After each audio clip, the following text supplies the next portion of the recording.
Hi, I'm Jen, and this is Roast the Post, the story behind the bullet points. This week, we are looking at a job posting that had me hooked almost immediately. The company is fascinating, the mission is compelling, and the opportunity isn't one you see every day. But mixed in with all of that are some tired startup themes and a try-hard energy that's giving Steve Buscemi "how do you do, fellow kids" vibes. Is it a legitimately cool role, or is it serving pick-me girl? Let's find out when we roast this post. All right. So when you said hooked for a minute, I was like, oh, did Jen find a job post for a machine operator at a hook making factory? Is that what the whole thing is? I'm so excited because I don't know how hook making factories work, but I want to learn. This is, I'm sorry to disappoint you. This is not a job posting for a hook making factory. I just got to put on my glasses so I can actually read. But it's a pretty good one. So I'm going to start off with what we call the roasty profile. The job title for this role is Head of YouTube. And I just want to say, I can say the brand here. Normally we don't name and shame, right? We're not going to say the name of the company that's actually hiring for the role. But this role is specific to YouTube type stuff. The company is not YouTube, but you'll get the gist of it as I keep going. So the job title is Head of YouTube. The report to title is unknown. The company size is 11 to 50 employees. The industry is EdTech, so educational technology, and children's digital media. So what do? They develop award-winning Montessori-inspired digital toys and educational apps that encourage creativity and imaginative play for young children. The head office location is Toronto, Ontario, Canada. The job location is Toronto, Ontario, Canada. The geographical operating area is global, and the job type is full-time hybrid. Got it? Yeah, I'm very interested about this already because head of YouTube. Okay. So for ed tech, especially children's ed tech, it's like, okay, is this a product role or is this a marketing role? I'm very curious now. Well, and it's interesting because when I saw the job title, Head of YouTube, I was like, oh, YouTube is hiring a head of their company. Like, that's what it sounds like, right? So the title itself is confusing, but we'll get into it here. Several different categories within the job posting. Again, it's not too long about the job. We are looking for a YouTube genius. If you've built a YouTube channel from scratch to hundreds of thousands of subscribers and are eager to do it again, we want to meet you. Then it goes into about the company. The company is on a mission to raise the next generation of creative thinkers. We are the team behind the Apple Design award-winning Something app. I just called it Something app because I don't want to tell you the name of it. And we're named one of Time's 100 most influential companies of 2025. Our award-winning digital toys and videos empower children to think outside the box, dream big, and explore their creativity in a mindful way. We believe screen time can be thoughtful, educational, and just as imaginative as the toys we grew up playing with on the floors of our living rooms. Cue YouTube. The channel doesn't exist at scale yet. That means you get to build it from the ground up. That's either terrifying or the most exciting thing you've ever heard. If it's the second one, you might be our person. The company is an equal opportunity employer committed to diversity and inclusion. We encourage people of all races, religions, genders, abilities, and sexual orientations to apply. We want the products we develop to reflect the diversity of the world we live in, and it starts with our own team. So I'm going to stop there. How does that make you feel? So they actually said in their job ad, this is either terrifying or super exciting, like verbatim. They kind of said that. Yeah. So again, for our listeners and the studio audience, we read the job posting verbatim. So That's cool. I'm not riffing. It's what it says. Yeah. That's cool. I mean, so far they definitely have top marks from me on their employer branding and their narrative storytelling, right? Like this is This is a job ad where, if you're kind of into educational tech and you're into like, apps as a product and that sort of like space of startups and SaaS and whatever, you'd probably be like, oh, I'm into this. Like, I'm going to pay attention. Contrast this with the one that we recorded 2 weeks ago from the AI recruiter, where it was like 2 bullet points and the entire job ad was, like less than a page and it didn't tell you anything meaningful about anything. This is refreshing. I like it. I do like it. I don't like that they're saying that like screen time, blah blah blah. Screen time is just as imaginative as the toys we grew up playing with on the floors of our living rooms. Like, well, no.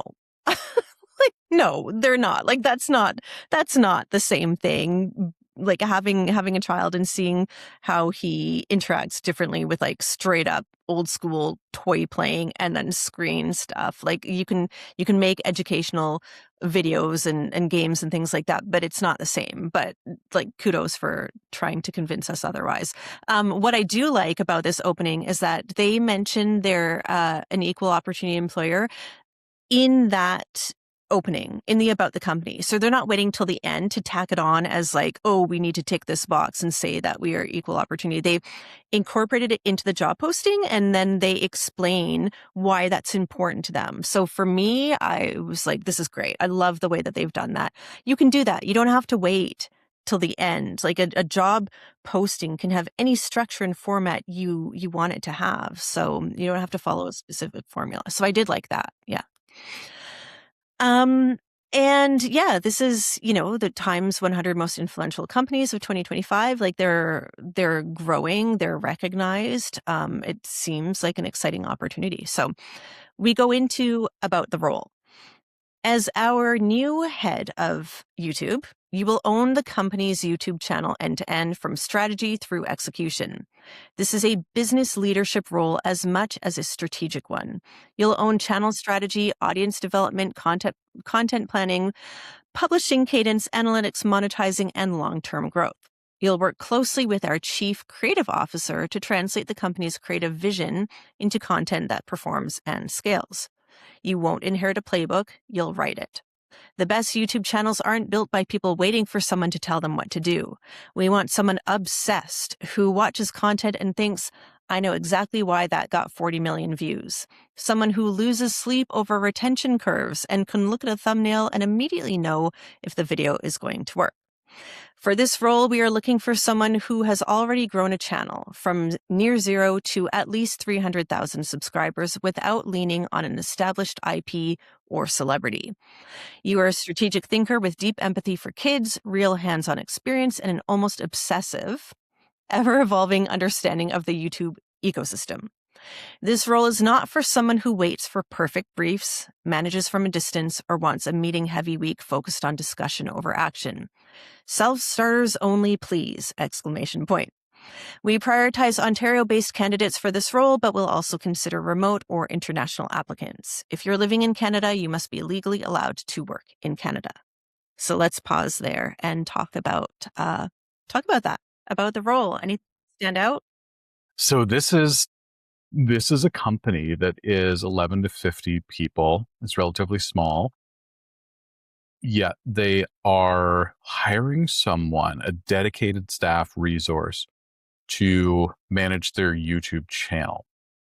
That signals to me that it's more of a marketing role than it is a product role, but there probably will be some elements of product development in it. Like the product team that is building these products are probably going to come to you for community insights. At least I hope that they would.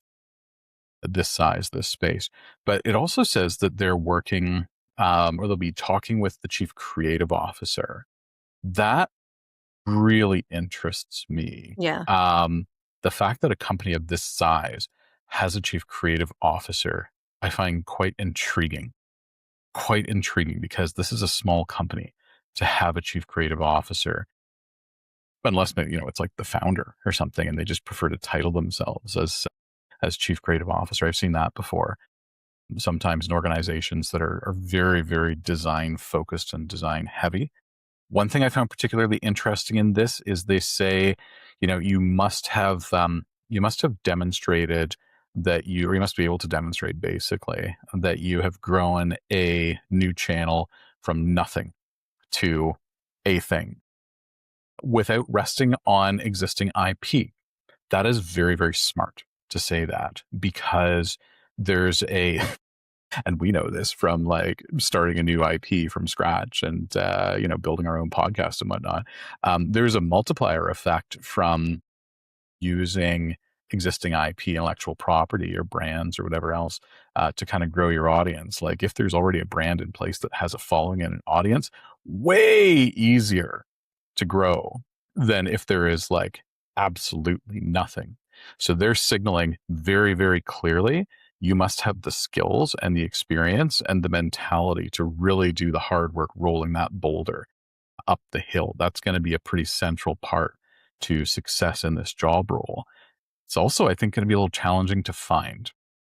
I think it's going to be tough to find, particularly if they're prioritizing candidates in this region in Ontario and central Canada. Not saying that there's nobody here who's done that before. Google YouTube, they have offices here. Some of the largest influencers on YouTube, early influencers on YouTube in the world, like were kind of from the GTA.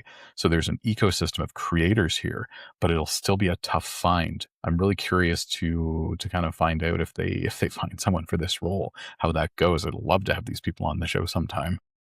So this is interesting. You absolutely nailed it when you said it's interesting that they have a chief creative officer at a company that size, unless it's like a co-founder. And it is. It is a It co-founder is. of the company. Yeah. Mm. And like the more we do this show, the more we start to see things like that. Like there is, it's cheesy because this is kind of our tagline, but it is the story behind the bullet points, right? Like the more you really dissect these job postings, the more you start to see things that make sense. Like, yeah, chief creative officer, probably a co-founder. Why? Because it's a small company and they don't necessarily need a title like that unless it's something that they want. And so what's interesting to me is that it says that you'll be spending a lot of time with the chief creative officer, but it doesn't say who this role is reporting to. And I wonder how much creative license this person will have, or if they're, like they're going to be collaborating, but how much is it the chief creative officer's final say on what actually goes out? Like, I think that that's interesting. And when that person is also a co-founder, there's that additional layer of like, I don't know, it's ownership, uh, emotions that get involved too. So I feel like without knowing who this person is reporting to, it's going to be a little bit sticky and a little bit challenging for them to let their creativity flag fly. The other thing I wonder about too is they're saying that they want to find someone who's built something from zero, at least 300,000 subscribers, like you said. Do they care what that was built on? Like this is a kids learning Montessori style company.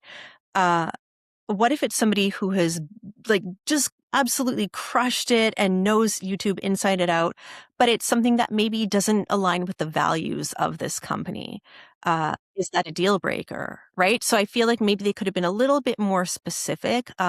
Maybe they speak to it further down in the job posting, but this would have to be a values aligned role. And so it can't just be anything that they've created on YouTube successfully, which to me narrows down their search even more. Like you said, it's going to be hard enough to find someone just in the Greater Toronto area who has done this.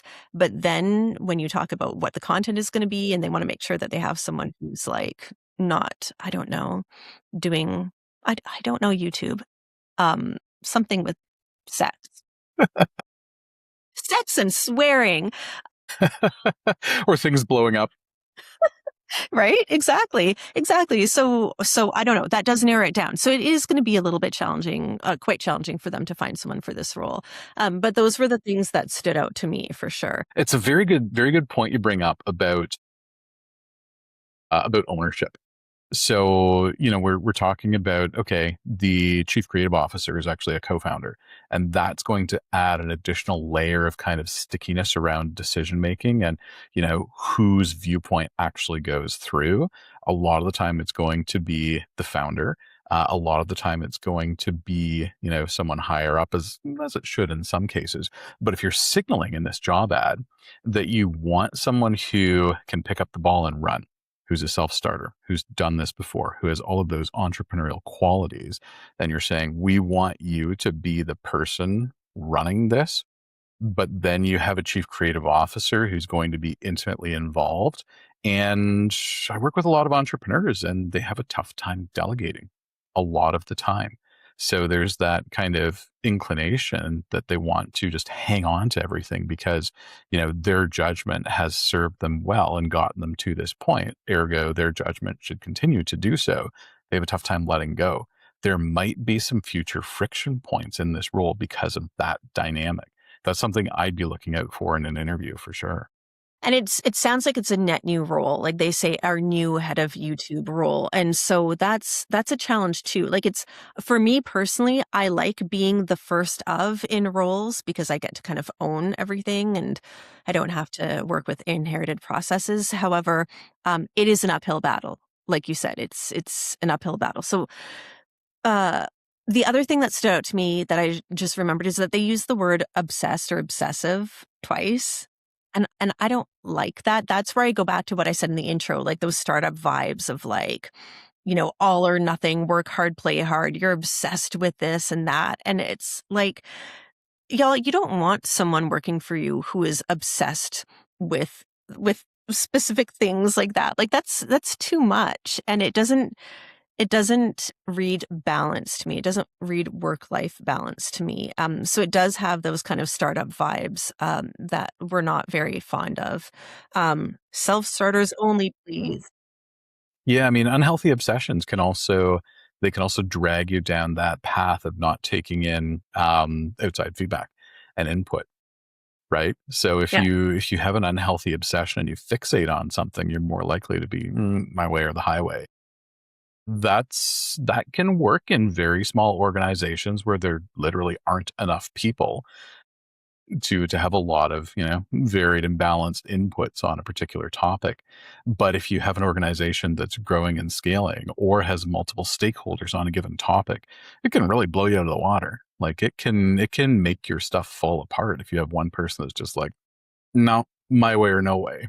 And you're talking about someone too who has successfully grown a YouTube channel in the past. So it could be like, well, I did it this way and it worked, and it's the same. Then you've got the co-founder who's like, well, we've scaled this far, like we know what we're doing. So there's going to be conflict in this role, absolutely. Particularly when you signal that you want someone who has successfully done this before, right? Like that right from the very get-go says, we want you because you've done this. You have a playbook. We want your playbook. Go. If it doesn't unfold that way, it's going to get weird. Yeah. So then it goes into what you'll do. So a few bullet points here. Own the full YouTube channel strategy, top to bottom, including growth, programming, and long-term vision. Own the full channel strategy through programming, growth, and long-term vision. Again, I'm reading it verbatim, so that's not me Oops. having some medical crisis. I'm just reading the job posting, although I feel sometimes like I'm having medical crisis. Anyway, drive day-to-day performance across retention, CTR, which stands for click-through rate, and subscriber growth, and know exactly why the numbers look the way they do. Lead thumbnail, title, and packaging decisions to maximize discovery. Turn data into clear creative direction, knowing what to test, what to scale, and what to cut. Own the content calendar in close collaboration with the CCO, Chief Creative Officer. Build out the team and production workflows as the channel grows. Bring clear, decisive thinking and strategy to the room. So I'm going to stop there. Not very many, but those are the bullet points of what you'll do. Did anything stand out to you? Yeah, a few things. Come to mind. So they're again talking about close collaboration with the chief creative officer, the CCO. This is sounding more and more like the CCO is the primary marketing person in the organization, which when you title it Chief Creative Officer, it's a little ambiguous because Chief Creative Officer can be something like more design focused. And so around like product design or content design or something like that, or it can be kind of marketing focused, or it can just be like aesthetics focused. There are a bunch of different ways that you can kind of take that, but it sounds like Chief Creative Officer in this context is meant to be the head of marketing. I'm curious about that because that makes me wonder if there's a culture of marketing is aesthetically pleasing and that's what we go for, and we don't really care about the other parts of marketing that are unglamorous but ultimately are what are productive and set the business on a path to actually make money. Given that this is a small organization and they're leaning on this chief creative officer thing, and they're also hiring a channel head instead of a marketing specialist for YouTube, I wonder if the organization is oriented towards pretty and not productive. I would kind of be concerned about that going in. Another thing I found interesting in this was they called out CTR, click-through rate, very explicitly. That's kind of odd for a job ad, and I don't want to poo-poo on it too much without kind of knowing more about their strategy for this, their marketing strategy for this. But focusing too much on click-through rate when you have a YouTube channel is ultimately self-defeating, because the purpose of having a channel and creating original content for a channel isn't to drive a sales funnel. It's to create brand awareness. So you use your channel, your content marketing to open up the top of the funnel, to create brand awareness, to eventually kind of aid with preference creation. And then you do your sales activities somewhere else. Like clicking from a piece of long form original content on YouTube to a landing page, it's not really a thing. Like, yeah, there are some organizations that can do that. They've figured that out, but it's not really a thing. Original YouTube content is really meant to be a part of kind of a wider marketing mix, and it doesn't play that bottom of the funnel role. So clicks are irrelevant. Who cares? Yet you're saying in this job ad, you want them to track click-through rate, which tells me you want them to optimize around click-through rate. That's going to be challenging. But it could also be like indicative that maybe they don't know what they're talking about, right? Like Might be. maybe it could just be that. Yeah, what I find interesting, again, we're going back to this chief creative officer because they mentioned this person a few times as someone that they're going to be working closely with. To me, it sounds like they're going to be reporting to this person. So just say that's the person you're reporting to. That gives us more information. Like it's such a pet peeve when companies don't list the reporting structure because we say this all the time, but it tells you how much autonomy you're going to have, how much decision-making influence. So yeah, just name it. It says it right there. It's very clear to me that they're going to be reporting to this chief creative officer, but I don't know why they're hesitant to say it. It could be that they're going to figure it out, depending on who the person is, and they're making some decisions. It could be that, but that's also a sign, right? That things maybe aren't structured or organized or whatever. I don't have much to say beyond that for the what you'll do. But let's go into the UR. That's the next section. Pretty succinct. Yeah, you are. And there are quite a few bullet points here. There are more bullet points here about who the candidate is than what they'll actually be doing, which I always find like fascinating. A proven YouTube growth operator. We care far more about what you've built than where you've worked or how long you've been doing it for. Someone who's grown a YouTube channel from 0 or a very early stage to 500,000 plus subscribers without leaning on major established IP or celebrity. That's confusing because that's not what they said earlier. That's a different number. It's a different number.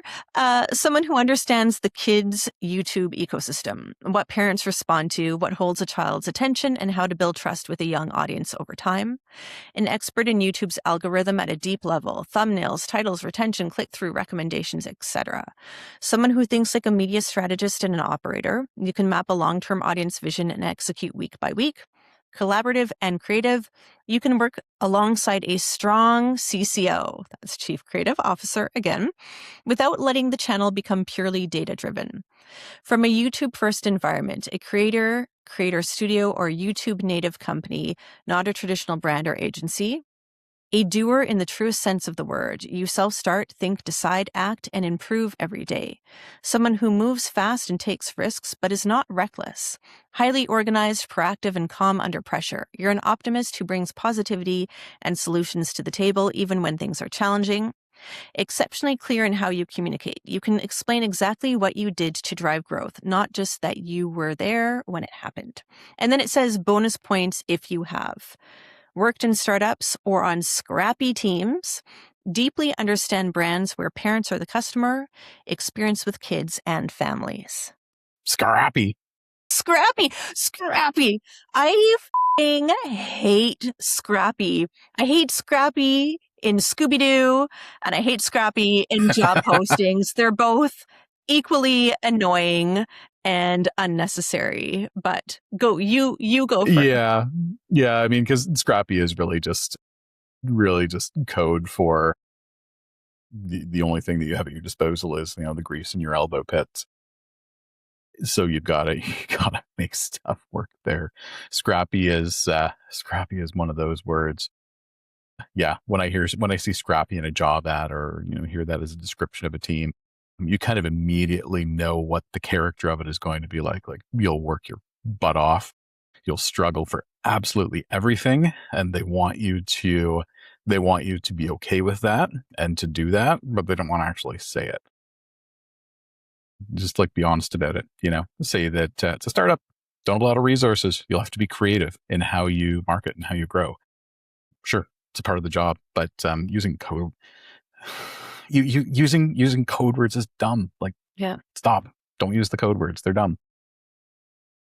They say in this section that they want a proven operator, but this proven operator, they'd previously been describing it as a kind of strategist, someone who's grown a channel. And if one person has taken a channel from nothing to either 300,000 or 500,000 subscribers, then yeah, they've got to have operational chops, because there's a grind to doing that. But then in the same set of bullet points, they say you don't want to just be data driven or something like that. It's like, on one hand, we want someone who is very process driven, very operationally heavy, but on the other hand, we want them to make sure that everything still looks pretty and is creative and artsy and has a flair. And I respect that. I would imagine that's the chief creative officer's input, to be honest. I would guess that they said, make sure that the person who gets this job knows that they have to make everything pretty too. I respect that, because I feel like algorithms and data-driven marketing have taken some of the soul out of creativity and, in internet media and whatnot. So I respect that drive, but you're asking for two completely different things to be put into one person. You're asking for them to compartmentalize and have some dissonance, and you're not really talking about how that's possible or how you'll accept it, because there are definitely going to be things that the CCO is not going to like if your goal is to grow this thing. It's just the way it is. Don't hate the player, hate the game. YouTube operates a certain way. You've got to play by its rules, or else you're not going to get anywhere fast. There's a good point that I want to call out in the chat. You've built an audience of 500,000 on YouTube. That isn't that your job? Do you need to be looking for a job? Fair point. You're probably doing okay. So that is a really, really good point. I think this is the part of the job ad for me that starts to go into the direction that I really don't care for. And it's just very cliche. Something like you're someone who moves fast and takes risks, but you're not reckless. Well, that's subjective. What is my authority then?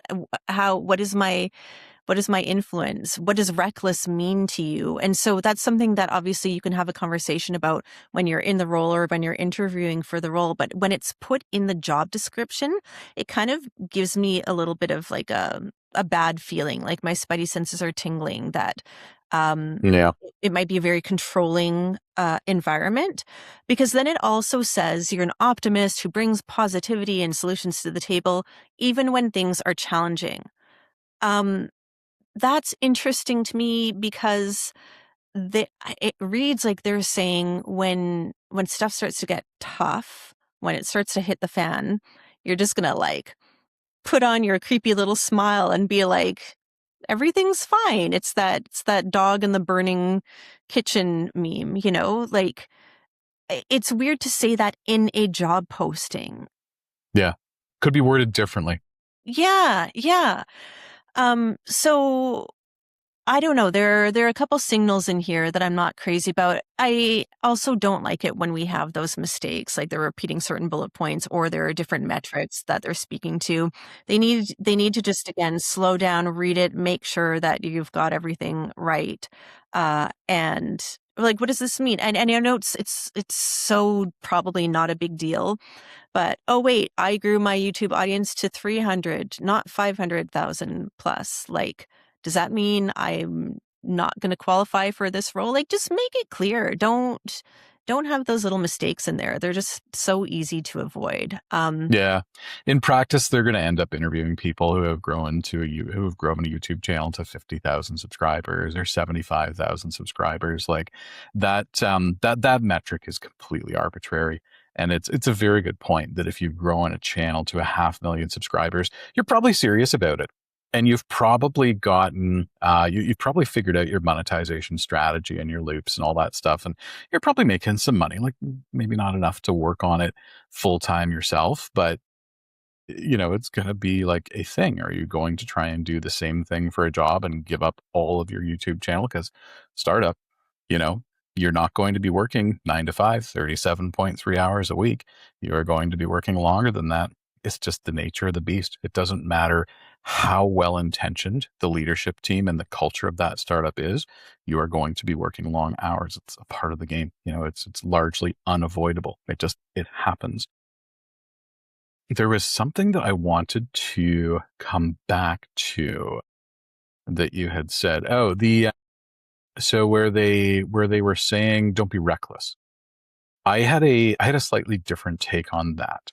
My take on that was more about brand safety, given the part of the, I'll call it industry or ecosystem or whatever that they're in. They're building products for children. So the way that I kind of interpreted that was, don't make content choices that would get us in hot water because it's children. Like, maybe don't do a crazy post about like politics or guns to kind of like artificially drive like the rage farming, a kind of tidal wave into like our stuff. I kind of interpreted it as, don't do that. If that's the case though, there's a much, much better way that you could have framed this whole thing, because reckless, it's a very subjective word. What does reckless even mean? Like you pointed out, I would have framed that more through the lens of like, you know what, don't be afraid to take risks. Don't be afraid to try out new things. Don't be afraid to innovate, but always keep in mind that Our our values. purpose Yeah. is to make the educational experience better for children. Happy kids, smarter kids, happy parents, right? So make your decisions through that framework and don't make us look like jerks. Yeah, I can see that perspective for sure. And I think there's, tying it back to their values and their mission is a really important thing to do.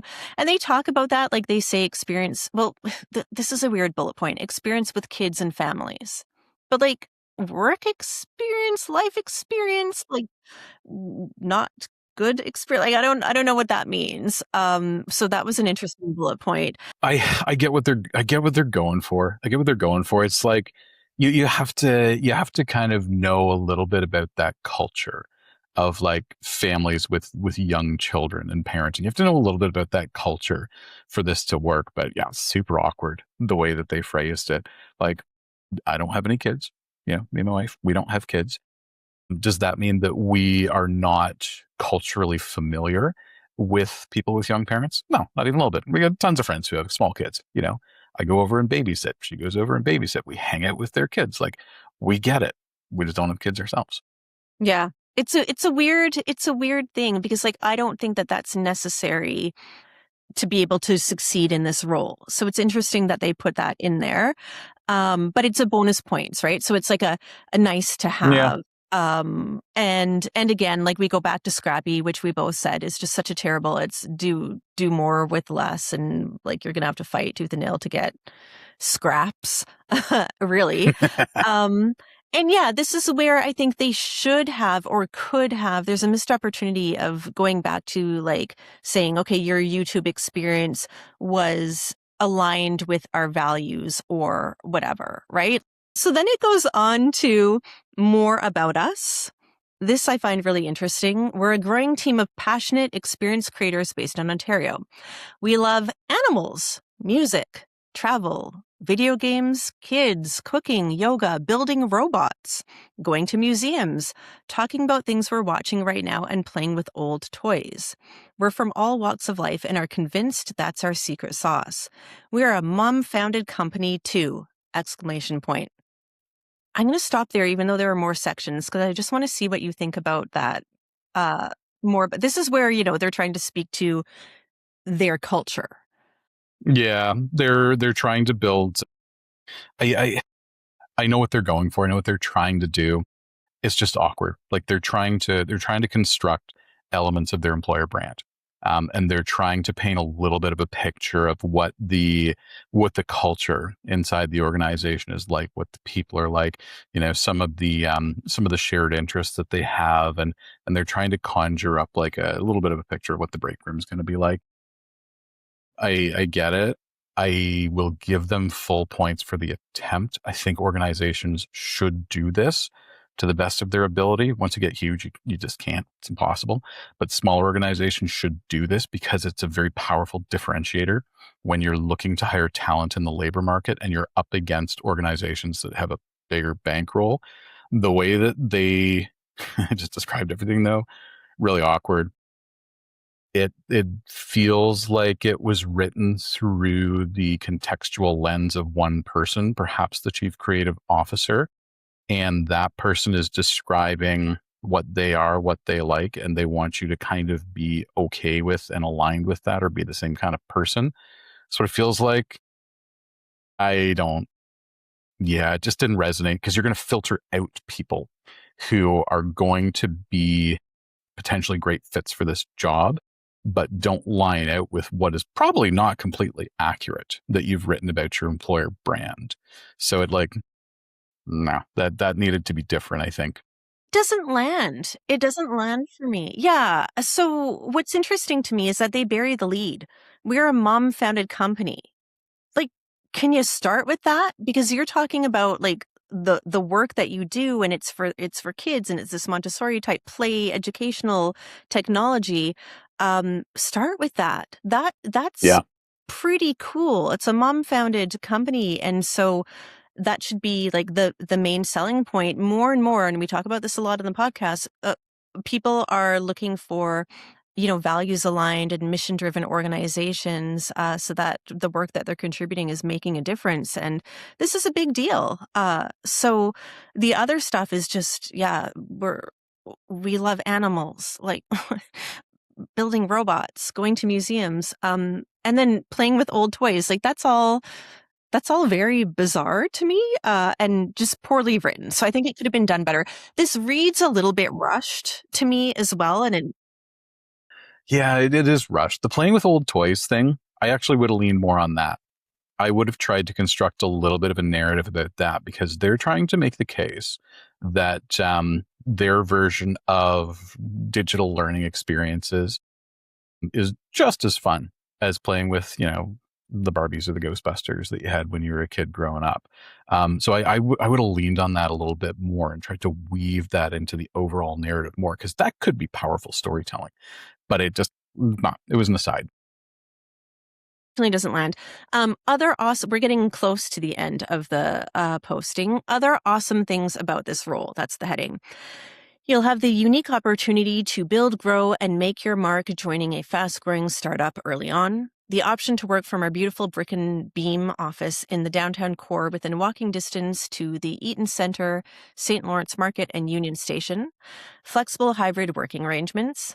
3 weeks of paid vacation plus a 2-week holiday office closure because life outside of work matters. Competitive compensation, including employee stock options and health benefits. We love field trips, play testing with kids in our community, toy research, science centers, and museums. We have no fun at all. So that's the other awesome things about this role. I think they're trying to be funny. Like, yeah, these things are so amazing. Oh, Fun at all. Like, I think they're trying to act that was like they supposed have. to be sarcastic.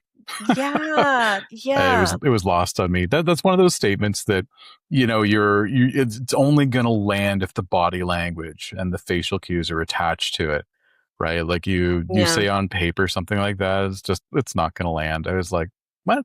I didn't.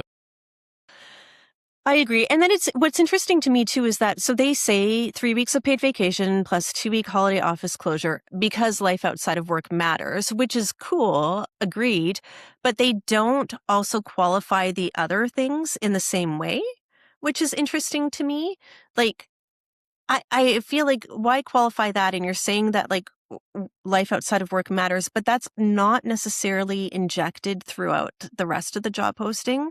It's just like in this one statement. So again, it just feels like it's a bit of a rush job. They have a really cool story to tell. There could have been some really cool storytelling. It could have played into the whole idea of like storytelling and children and everything, but it just didn't.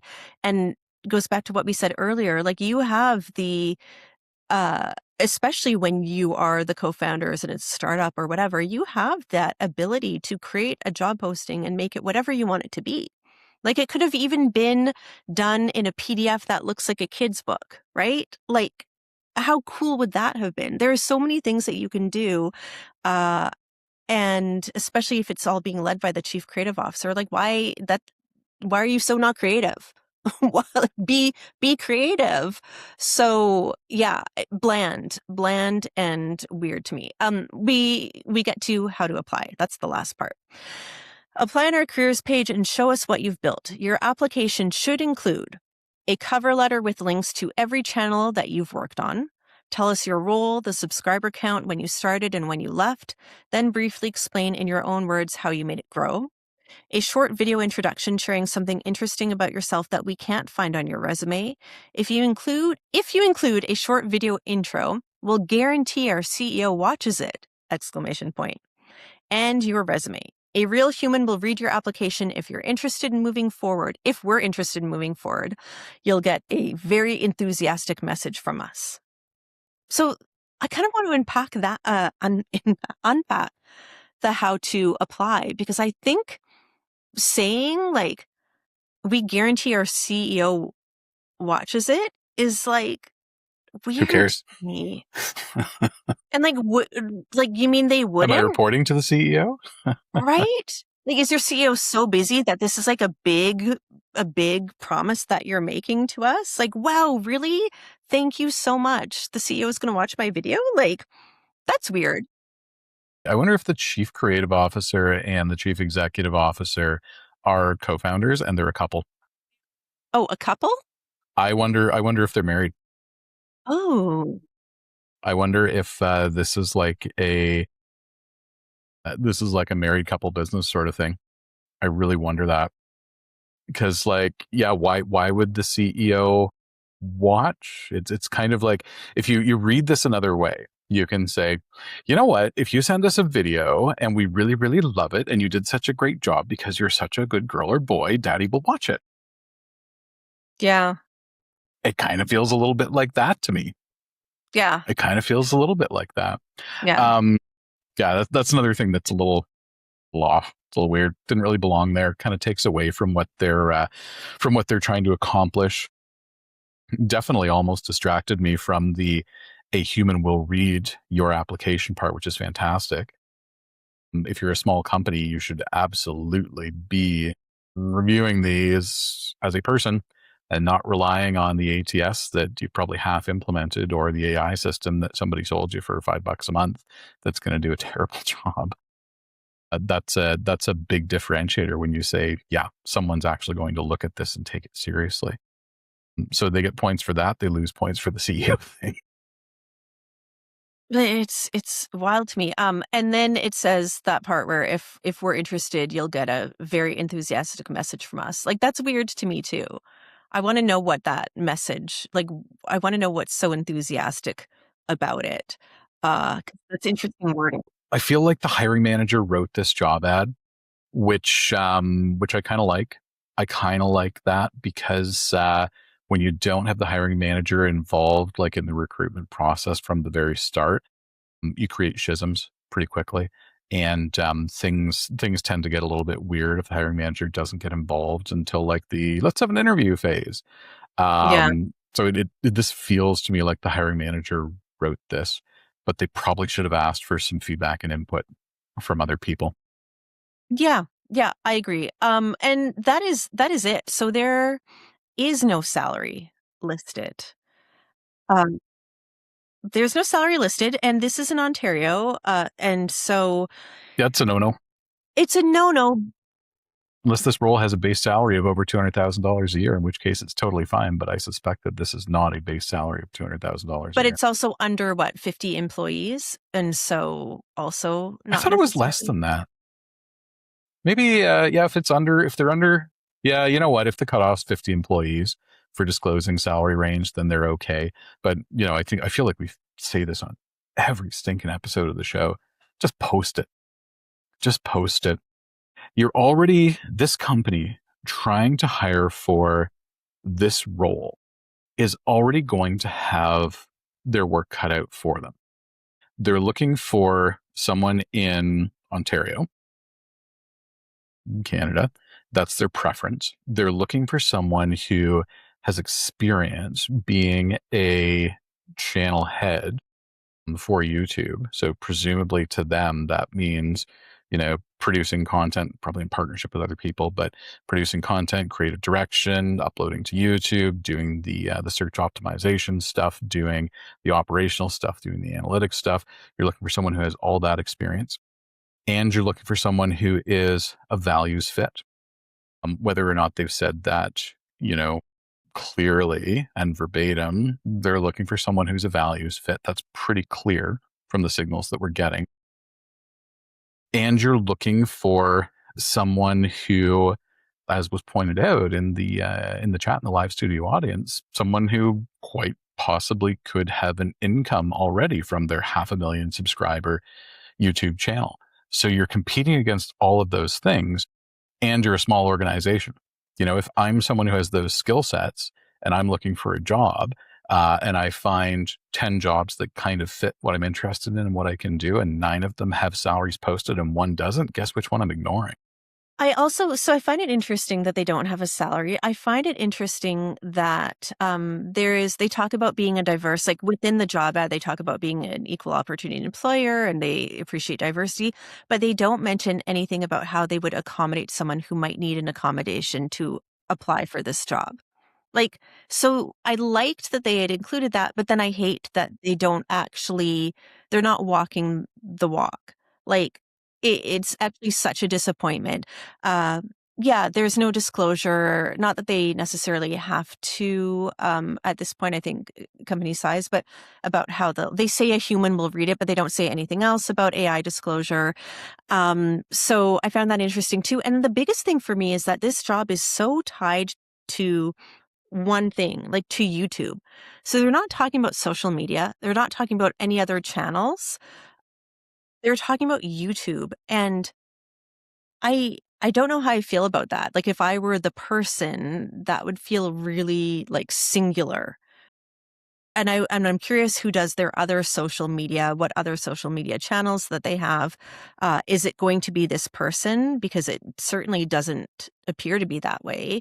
And that's another kind of clash opportunity. If they have someone else doing that work, a social media manager or whatever, then who is making those final decisions and making sure that everything is kind of like across the board? There's 2 ways to look at that. there's two ways to look at this thing about where it's like it's YouTube. The first way is the first way is okay, we're putting all of our eggs in one basket.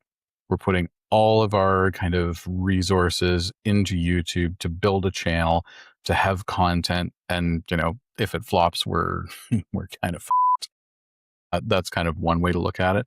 Another way to look at it is like we want this to be a central part of our strategy, our content marketing and brand strategy.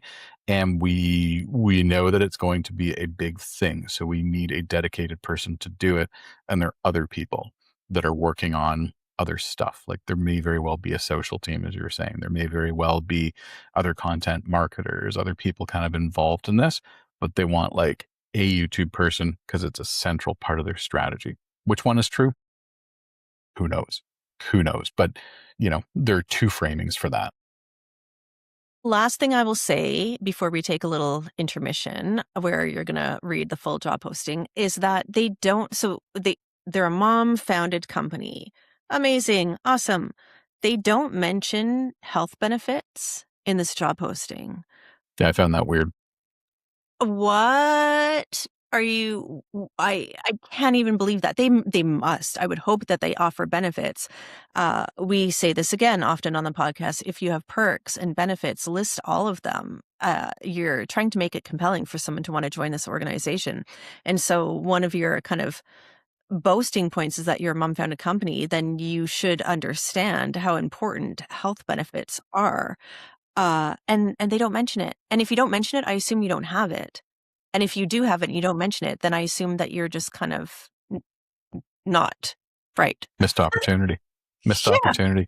Yeah, and when you're creating a culture that leans on a particular facet or something like, mom founded, mompreneur, that sort of thing, you can tie that into your benefits package and your fringe very effectively without breaking the bank. You can do like very targeted programs saying, okay, you've got small children at home. Let's give you a $100 a month allowance for nappies the first like 2 years of your kid's life, something like that. That's going to cost you less than an equivalent health spending account for the kid, right? Like you can do stuff like that, and don't just do that, but you can do stuff like that that's additive and targeted and builds the brand. And if you don't do stuff like that, you're really missing an opportunity. But maybe they're not consciously trying to go for the mom-founded mompreneur thing. Maybe it's just something that like this couple that's at the top that founded this company is like, oh, it's so impressive. Let's talk about it. But it doesn't really matter to the culture. It just matters to them because it's their background. Who knows? Yep. And I also think one more missed opportunity when we talk about benefits and things like that is like, what kind of equipment is this person going to have access to? Because this is a big ask that you have of them. They need to have the right tools to be able to be successful in seeing through those goals. And so maybe talk about what operating systems you use, what kind of tech they're using. Are they going to have, or indicate that you're going out of the way to make sure that they're set up for success to do their job properly. And that's not mentioned there. So I think any job that involves that kind of work, it should talk about what kind of equipment is being provided. So yeah, there are definitely a few elements missing here.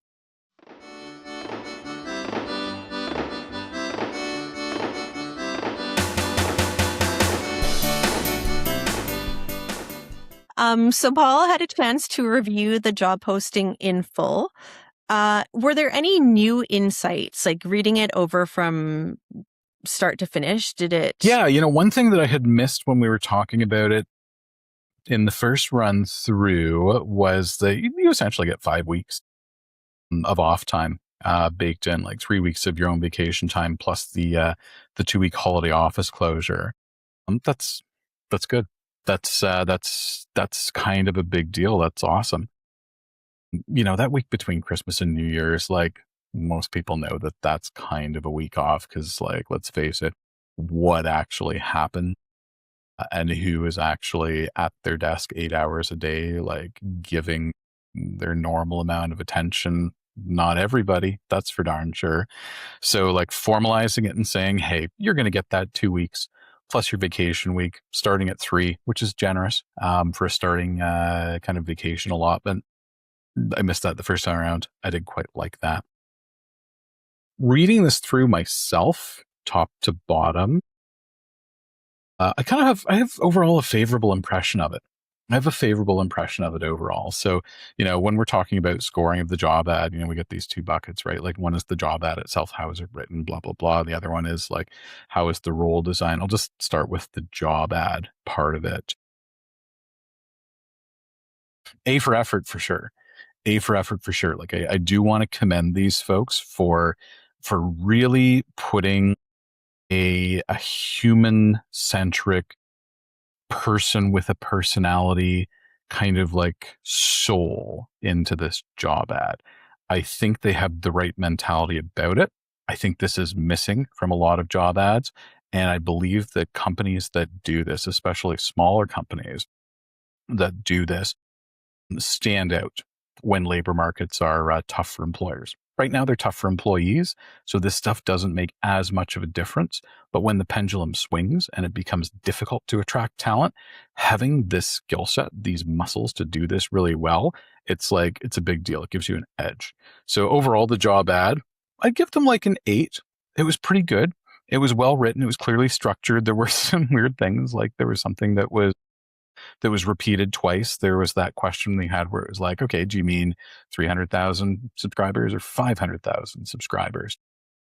And it didn't really talk about the shift towards interest-based media versus social media. Having subscribers, like growing a big subscriber base, is a lot more difficult to do than it used to be. It also matters a whole lot less than it used to, because media isn't really social anymore. It's interest-based. So some stuff that was kind of missing from it, it could have been better from that perspective, but I'll still give them an 8 because it was quite good. And, also recognizing that they missed the accommodation and inclusion stuff that we normally like to see. They didn't put the salary. They missed it.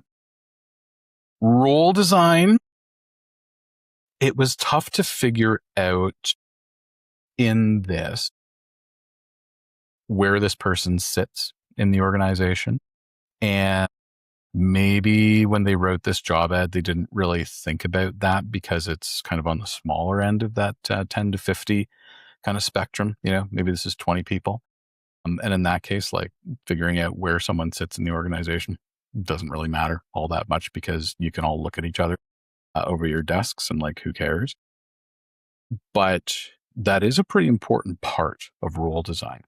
It says we're going to be working pretty closely with the chief creative officer, and there is just enough in here to make me think that the priorities are going to be conflicting and they're going to be structural friction points because of like personalities, because of strategic outlook and whatever. Like they're really saying they want someone who knows how to grow a YouTube channel, but they're also saying, but don't grow a YouTube channel using data. Grow a YouTube channel by keeping it pretty and friendly and whatnot.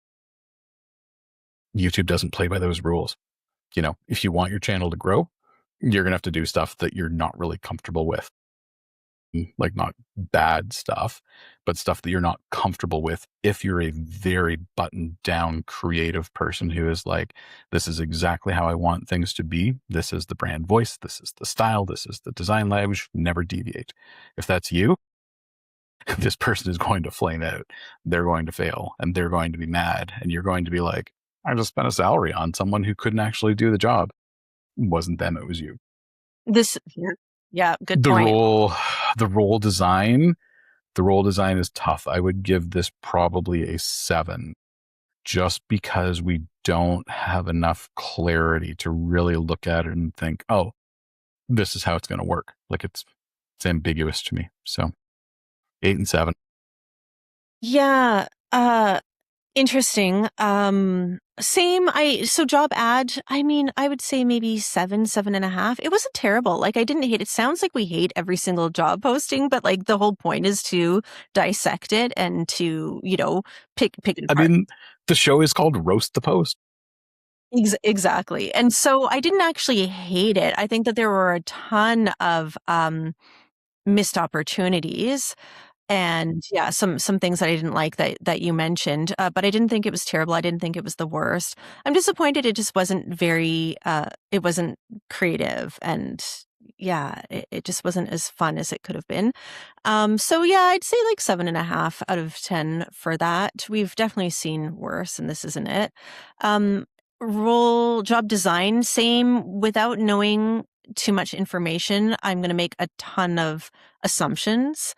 And in my head, the story that I've created is that they are reporting to this chief creative officer. We know that it's a co-founder because I know what the name of the company is.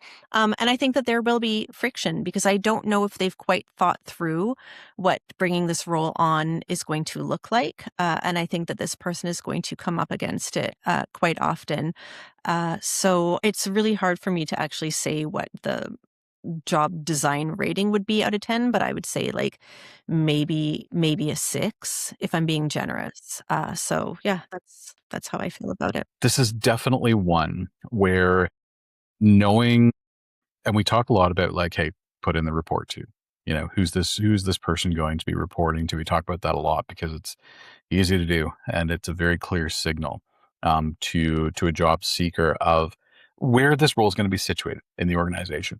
But I would say with this one, because of the nature of it, what they're going to do, it would have been great to know the composition of the team that they're going to be around, right? Like if I'm a person who has grown a YouTube channel from 0 to 300,000 or 500,000 subscribers, depending on which number you want to believe. And I'm an operator. One of the first things that I'm going to be doing is like thinking, all right, what resources are available? What's in our kit?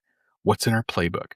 What are the people that can be involved in growing this channel? Talk about like the cash budget for advertising and stuff later on down the road. But the first thing I'm thinking is like, what do I have to work with? Because if it's truly like there is nothing and I'm doing everything myself from scratch, and it does hint at that maybe a little bit when it says you'll grow the team over time as the channel grows and you'll figure out the resourcing.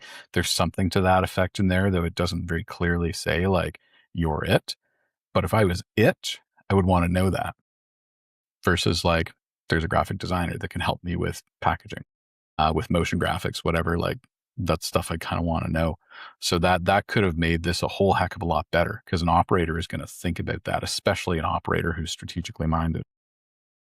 I think there's one more little kind of thing to think about on this position is that because I know the name of the company, I can also tell you that they are currently hiring for a head of brand role as well. And so I think that is an interesting piece of information because what does that mean for this role? What does that mean for the chief creative officer? I'm really interested in what that means for the chief creative officer and the head of brand more so than this head of YouTube role. Or is this person reporting into the head of brand? So it's really interesting. Like you can go pretty deep. Sometimes we have to stop ourselves because we just go down these rabbit holes of trying to create this story. That's another one where I'm like, this is a small company. Why are you hiring a head of brand? A head of brand in Canada is going to cost you between 150 and 175,000 a year. Someone who has experience and is good. That money should go elsewhere for a company this size. That's not, and I mean, I don't know who's on the team, but I have some thoughts. I have some thoughts about that. You're welcome that I threw that at you at the very, very end. But I think that that's it. I think we can consider this post roasted.